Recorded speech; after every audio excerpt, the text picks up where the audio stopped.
What's going on, ladies and gentlemen? My name is Steve Gunner, bringing you all the Teambuilder for the week 2 of the World Battle Entertainment, shortly known as the WBE. That's right, folks, Teambuilders are back and are going to be a consistent thing throughout the rest of the season. Speaking of which, unfortunately, I couldn't have one last week, guys, which I really apologize for.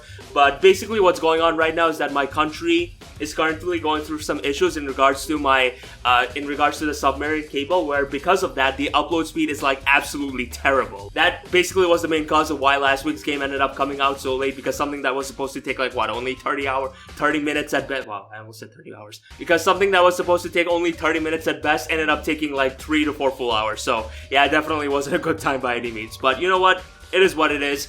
But yeah, rest assured, it's gonna be a consistent thing this time around. That much I can assure you. So in case you didn't watch last week's game, unfortunately, we came out with a very unfortunate 1-0 loss because I kind of forgot that I had 2 Pokemon left with me instead of 1 Pokemon. So yeah, definitely was a very unfortunate thing. But you know what? It definitely was one hell of a game. Seriously, GG to my boy Seabad. But you know what? We're here to win the whole damn thing, and that starts this week, where we go up against none other than our good friend Automatthic, with a team that I'm not gonna even bother pronouncing because I ain't trying to make an ass out of myself. Alright? I've already done that enough as it is.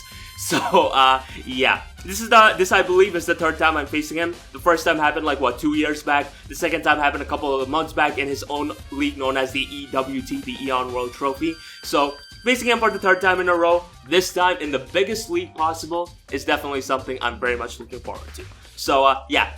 As far as this team goes, you should be able to see that here and now. And just from team preview alone, it is as clear as day that his speed tiers actually do struggle a lot against me. Like, don't get me wrong, he still does have a lot of threats, particularly his Starmie, which I genuinely have very few to absolutely no switch-ins for, because while we could say that Tangrowth is the best switch-in, if it is analytic, if he's able to get Stealth Rocks up, it's gonna actually be a roll to knock me out. Same with if he poisons me and so on. So yeah, Analytics Life Orb Starmie is gonna be an absolute pain in the ass. And there's this Aegislash, which is always a threat through and through. And of course his, what you may call it, that Linoon, which is also a very massive threat against me, because unfortunately this time around I couldn't draft the Ghost type. I wanted Jellicent, but unfortunately my boy Chimpact ended up beating me to it. So yeah, definitely need to play my cards carefully around that this time around, because if I ain't careful enough, my ass is gonna get swept by Linoon. That much I can assure you. With that being said, his speed tiers actually do struggle a lot against me, which is something that I definitely think I can take great advantage of for this match. So yeah, with that being said, enough of me rambling on. Let me show you guys what I got on my team for this week, here and now. So to start things off, we got our boy Latino Heat, the Rotom Heat, rocking the heavy duty boots with Nasty Plot, Overheat, Thunderbolt, and Volt Switch. Now this Pokemon in particular actually did end up having Pain Split before, because while we were building for this, we actually figured that Pain Split would be good for its longevity, and when you consider the fact that his team has absolutely no switch-ins to this thing whatsoever, keeping this thing healthy would definitely be in my best interest. However, for the sake of team cohesion, as well as, you know, like positioning my piece to the point where I'm able to comfortably make most out of all my Pokemon, we ended up choosing Volt Switch this time around. Nasty Plot is a no-brainer bring this time around, because yeah, Auto's team is like really fat as it is, and Rotom Heat is quite literally the best Pokemon to break his squad and then some. So yeah, Overheat, Cuss Stab, Thunderbolt, Cuss Stab, and yeah, that's pretty much all there is to it for this thing.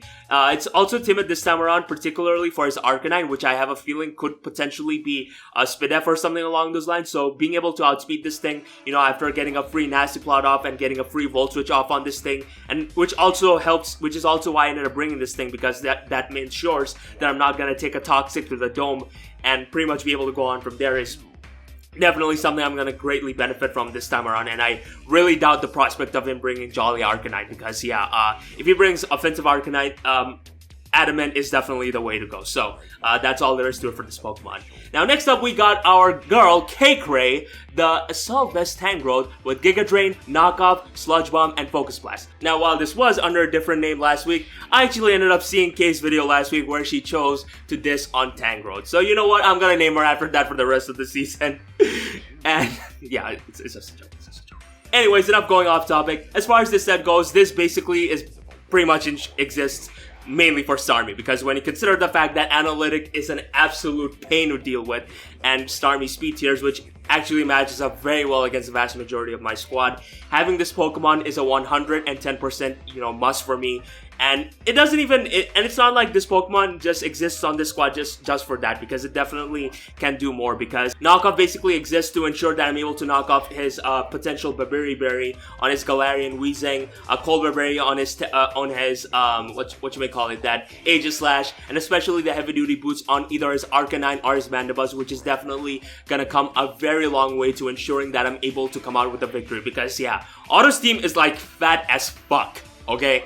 Like, it's dummy thick. So, in that regard, this is definitely going to come a long way in basically ensuring that I'm able to slowly set my pieces up to the point where I can just break him very comfortably, and in that sense, Tangrowth does just that and more, because yeah, it can check Starmie really well, it can knock off items. Sludge Bomb is basically there for a reason, for his Rotom, which he could definitely bring against me, and at the same time, is a Pokemon that can knock off his potential Light Clay if he chooses to end up bringing that against me, or his Strong Scarf. And Focus Blast is the last move that basically exists mainly for this Pokemon known as Linoone, because once again, I don't want my ass to get swept by that piece of garbage, alright?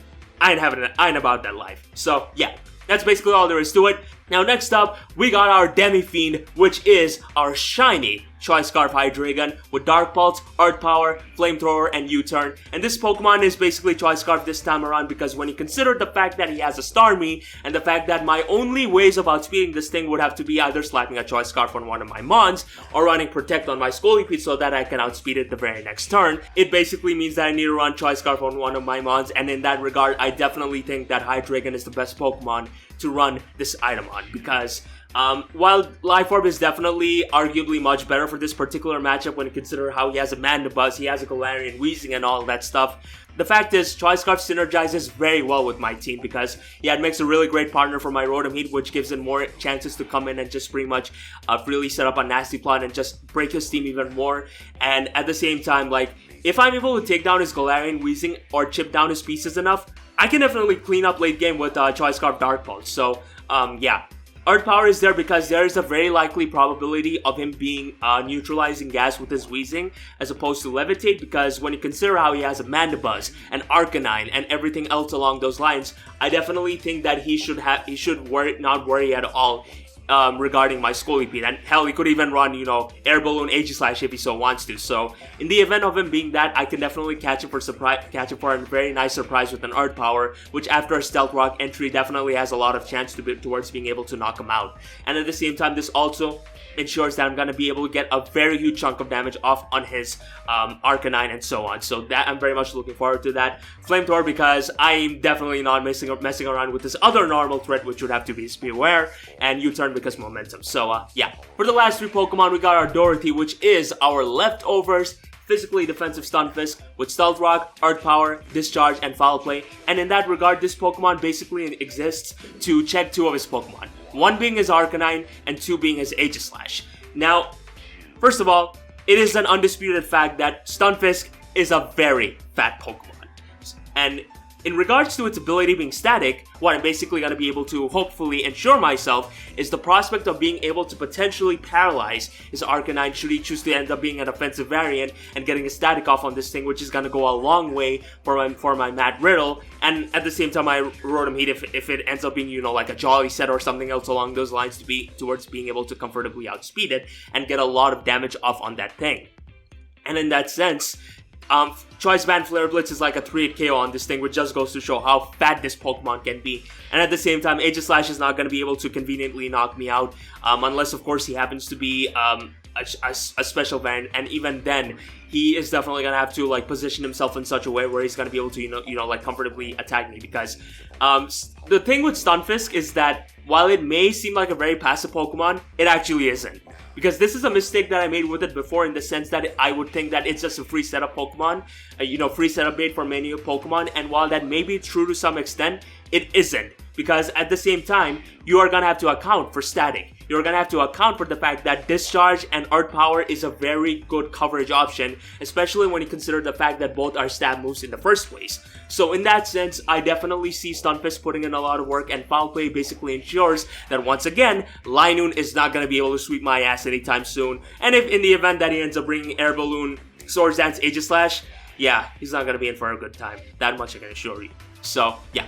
For the final two Pokemon, we got our boy, the original bro, Matt Riddle, the Chilanberry Passimian with Drain Punch, Bulk Up, Knock Off, and Iron Head. And that's right, folks, this is the third time in a row that I've actually ended up drafting Passimian. I absolutely love using this Pokemon. This is, in my opinion, the absolute best low-tier fighting type Pokemon out there because it can take a lot of hits, both physical and special. And while it definitely is, you know, like, takes physical hits much more better, with its HP, by using its HP investment, you can definitely take a lot of hits much more comfortably well. So, in that sense, you know, Passimian is definitely a great Pokemon here in the sense that with the Adamant nature and Bulk Up at my disposal, I can get a lot of damage off on his pieces. Because, yeah, he has a Mandibuzz, which I can chip down very easily with my Latino Heat, as well as, you know, his Arcanine, which is not going to appreciate taking the blunt force of an Adamant Drain Punch, especially after a Bulk Up, and his Galarian Weezing, where after I'm able to get enough chip damage and knock off his potential Babiri, which he could very well, which I very much think he's going to be because that's his only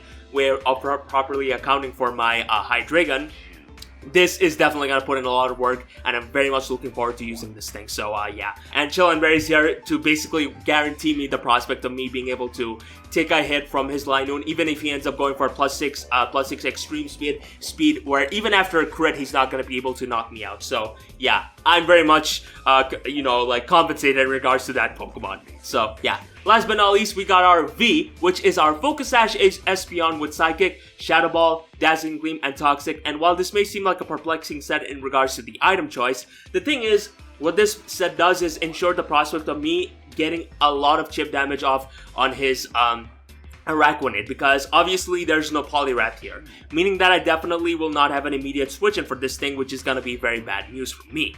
And especially when you consider how I need to keep my Matt Riddle alive no matter what, I need to ensure that my Espeon, I need to basically ensure that I get enough chip damage off on this thing so much so to the point where my Latino Heat can come in and just pretty much knock him out then and there. So in that sense, Focus Sash Espeon does just that and more, because considering how I happen to be Modest Nature and I can freely spam Psychic, I'm going to ensure that his Araquanid is like very much under 50% health when it's all said and done, which combined with Stealth Rocks, which I hope to set up early game, is going to ensure the prospect of me being able to you know, conveniently knock this thing out. And Toxic is definitely there for the Mandibuzz, which I know for a fact will most likely be his switch in for this thing. So yeah, Dazzling Gleam because Mandibuzz, Shadow Ball because Aegislash, and Psychic Stab. So yeah, that's basically all there is to it for this team, guys. Hope you all enjoyed this in-depth Team Builder session. If you did, feel free to drop a like on this video, and I will see you tomorrow for the Week 2 of WBE. My name is the Gunner. Thank you very much for watching. Have yourselves a glorious day.